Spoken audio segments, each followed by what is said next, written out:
Welcome to the weekend edition of the Nightly Nuge. And Ted, I know I'm going to just get this open in and then I'm going to say nothing more because you two guys are going to just go crazy. But we have Rock Bordelon, who, I mean, he's a man of many talents, but he hosts On the Road on the Pursuit channel, where Spirit of the Wild airs. Welcome, Rock.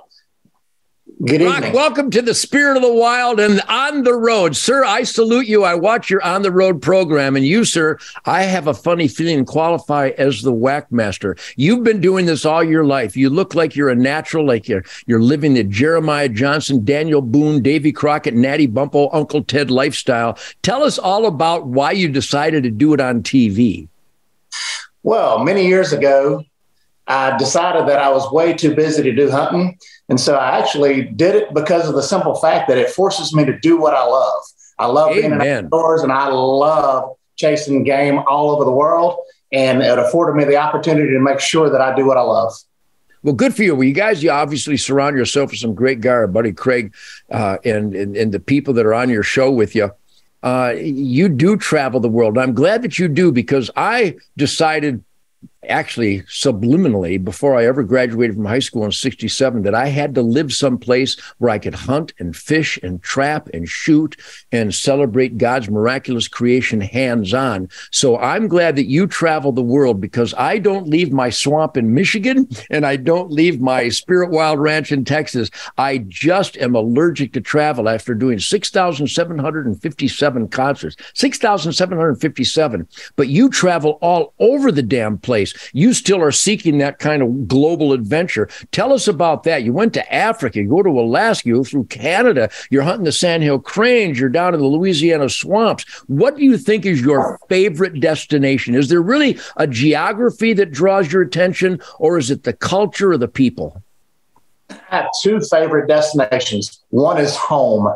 And that's my favorite destination. Let me tell you, whether I'm squirrel hunting, duck hunting, whether I'm out there chasing an old bobcat that's trying to get our turkey, no matter what it is, I love going home because I love the culture and I love the Cajuns. Now, reciprocally, my second favorite place that goes all the way up in Canada. Let me tell you something. Having a 2,000-pound moose 10 feet from you, almost breathing down your neck, and all you have is a bow and yourself and nothing in between you. Gosh, that is so amazing. So it's I saw the show where you and Keith and his son Zach were up there in the mighty Yukon hunting the mighty Alaska Yukon moose. I mean, you're describing it accurately. I've been up there doing that. I started hunting Alaska in 1977, killed a moose with my bow and arrow back then.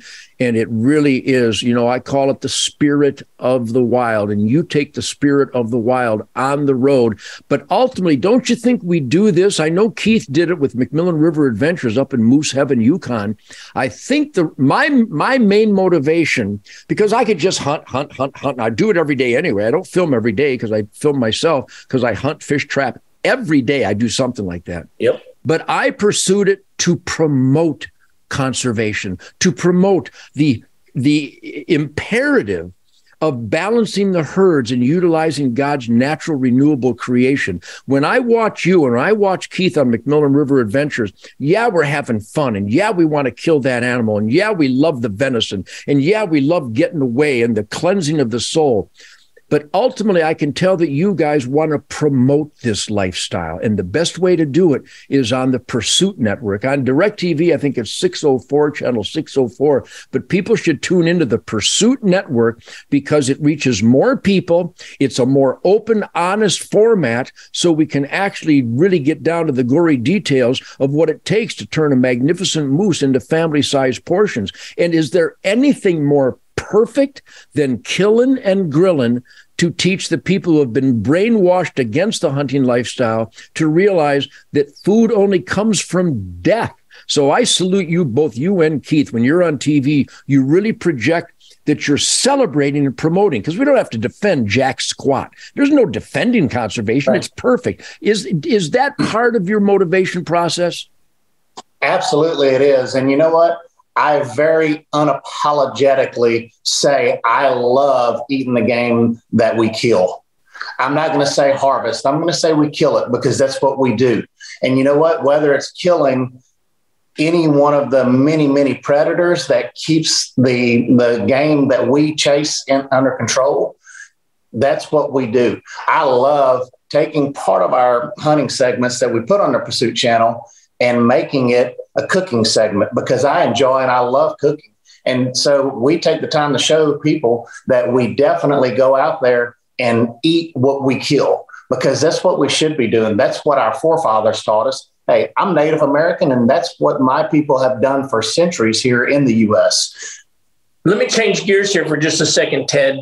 Much like you and I, Rock is very interested in the we the people concept that we live here in America. He's very active in politics. As you know, Rock has been very helpful with us in our endeavors with Hunter Nation. And I just want to get Rock's take. And of course, you're very good friends with Donald Trump Jr. He hunts on your show. We've hunted together. I just want to get your take, Rock, on why do you think hunters historically haven't gone to the polls and voted? And what do you think about Hunter Nation and Hunt the Vote's efforts to try to get them to the polls to go vote their values? Well, I may be guilty of it myself. Years ago, I didn't believe that my voice mattered. You know, we, the hunters, are the minority.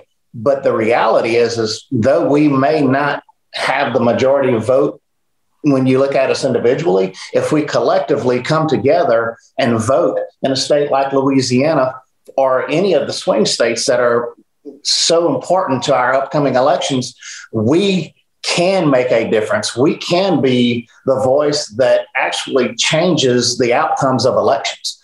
And I know that after studying and looking at what we have here just in Louisiana and the hundreds of thousands of votes that are missed because hunters think they don't have a voice, so they don't take the time to go out and vote. So I'm really intrigued by the opportunity to work with you guys to get out there and make sure that we do hunt the vote so that we can get this 100 or 200,000 block easily voting in Louisiana, as a for instance, which will make the outcome of any gubernatorial or any nationalized election in Louisiana come to fruition. So I'm a strong believer in it, and I look forward to helping you guys with your endeavor to make sure that our hunters have a voice. Because you know what, at the end of the day, the fact that we can't go and kill predators in certain states that make sure that our elk herds stay in check and things of that nature is absolutely ludicrous. There's no reason that we should not be on the forefront of making sure that our rights, whether it's Second Amendment, whether it's hunting rights, anything like that,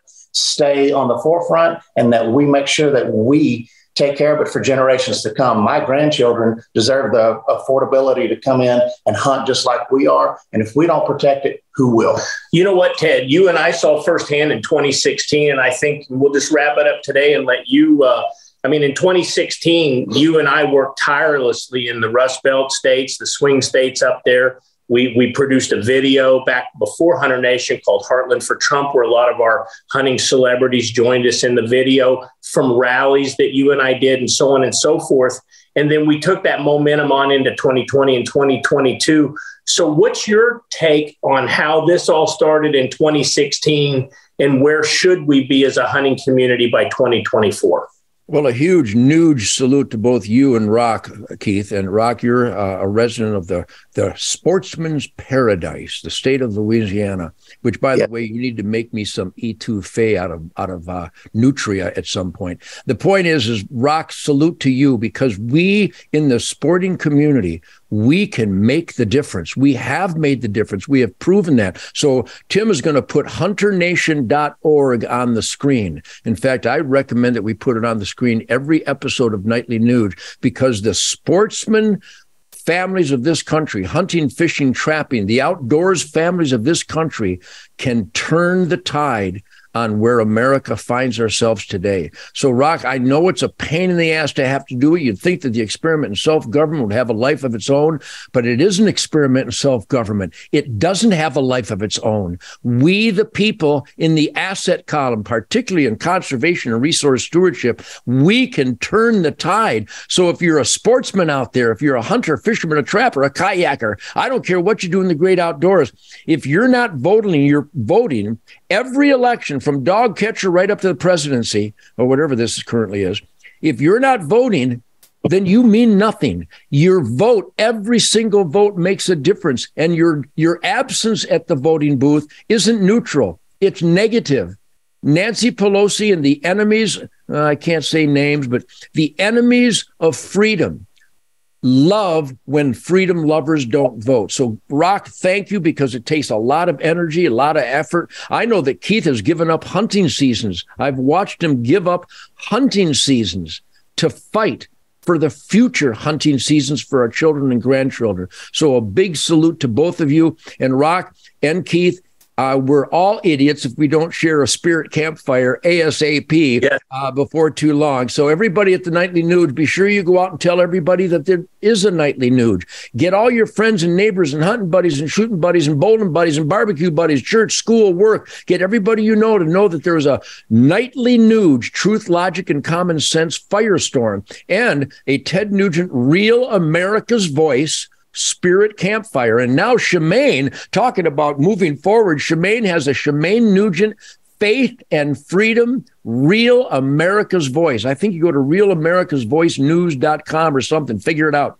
But truth, logic, and common sense and God, family, country, Constitution, Bill of Rights, 10 Commandments, Golden Rule, Declaration of Independence, law and order, freedom. It's alive and well only if we who live that life vote for it. HunterNation.org is the circling of the conservative wagons in America. Rock, Keith, thank you guys so much. And I look forward to more Nightly Nuges and more etouffee and boudin. Is that how you pronounce it? Boudin? Is that sausage? Man, it's some boudin. Boudin. Oh, I was thinking of poontang. Boudin. Boudin. Poontang boudin. Can you make me some of that? No, don't even bother. I'll bring some when we get to camp together next time. And thank you so much for having me on. And look forward to doing this again with you guys soon. Let's do it. God bless you guys. Have a great, great weekend and a great, great HunterNation.org firestorm. Great week, Ted. See you next week right here on the Nightly Nuge. Live it up, guys. Thanks.